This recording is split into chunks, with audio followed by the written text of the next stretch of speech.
We the people respectfully request that our superpower nation start by being a superpower on the inside.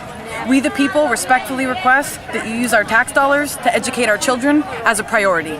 We the people humbly request you find a way for the working class people to go to college without having to choose between quality of life for the parents or the children.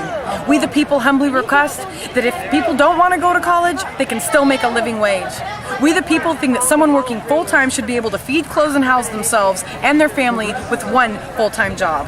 We the people respectfully request that you redirect the drug war money, aka our tax dollars currently in Colombia, fumigating the reproductive systems of the indigenous people, back to investing in our own drug war, which starts with making education accessible and safe for the working class, the working poor, and those who have fallen into poverty while we are exporting our manufacturing base. You felt safe there in your executive chair with nothing but a white collar between you and the plank of privately negotiated trade agreements. The WTO was walking our brothers and sisters with collars of blue off of and into bankruptcy, foreclosures, retraining, and unemployment.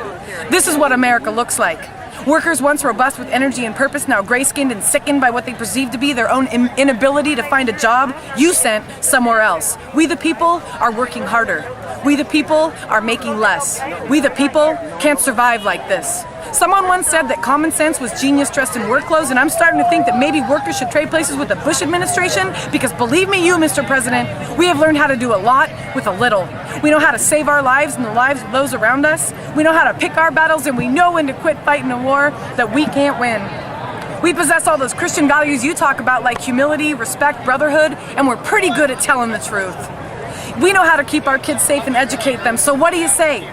We trade places this year. You, Mr. President, punch a clock and do your job right the first time or get fired. In our world, you have to earn your vacation time before you take it. Try like hell not to get sick even when you're overworked, because thanks to you, it's harder than ever to organize a union in the workplace. Mr. President, could you survive in this America you created if you had to make your way on sheer grit, survival skills, and the human spirit?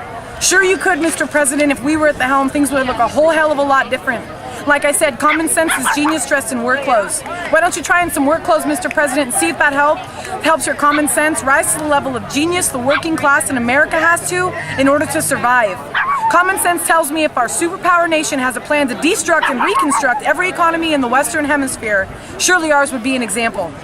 We the people would like some of our American superpower directed inward at our domestic issues. We the people respectfully request you spend less time rebuilding nations whose destruction lies on your head and start rebuilding ours. But you didn't do your job right the first time, Mr. President, and we the people of the United States of America, we the people who act collectively as your employer, we the people, Mr. President, we're firing you.